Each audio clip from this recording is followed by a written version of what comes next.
उधर BJP leader और साबिक एमपी किरीटी सोमैया ने ईस्ट मुंबई की 72 मस्जिदों में चल रहे लाउडस्पीकर्स के खिलाफ पुलिस में शिकायत दर्ज कराई है।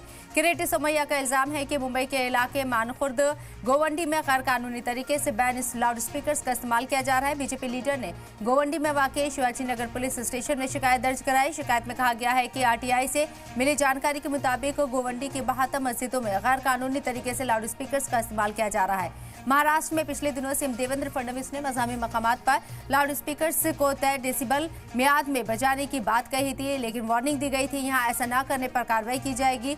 इस हिदायत के बाद कई बयान भी सामने आए हैं और इस कड़ी में अब बीजेपी लीडर और साबिक एमपी किरीटी सोमैया ने मुंबई के मानखुर्द गोवंडी की 72 मस्जिदों के खिलाफ पुलिस में शिकायत दर्ज कराई।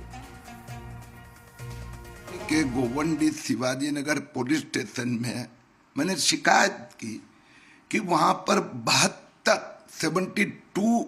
मस्जिद पे अनधिकृत लाउड स्पीकर लगे हैं। पुलिस ने भी वो मान्य किया और हमने मांग की है कि जो इल्लीगल है, अवैध गैर कानूनी लाउड स्पीकर मस्जिद पे लगे हैं उनके ऊपर कार्रवाई होनी चाहिए और होगी। अब वो मुझे घर पे आके घुसकर मारने की धमकी दे रहा है तो उसका क्या करना हो मुंबई पुलिस देखेंगे।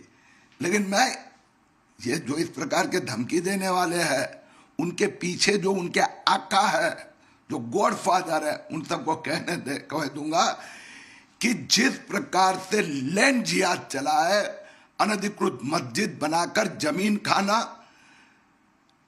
लाउड स्पीकर इल्लीगली जोर जोर से बजाना, मुंबई उच्च न्यायालय के निर्णय का पालन नहीं करना, यह मुंबई में नहीं चलेगा।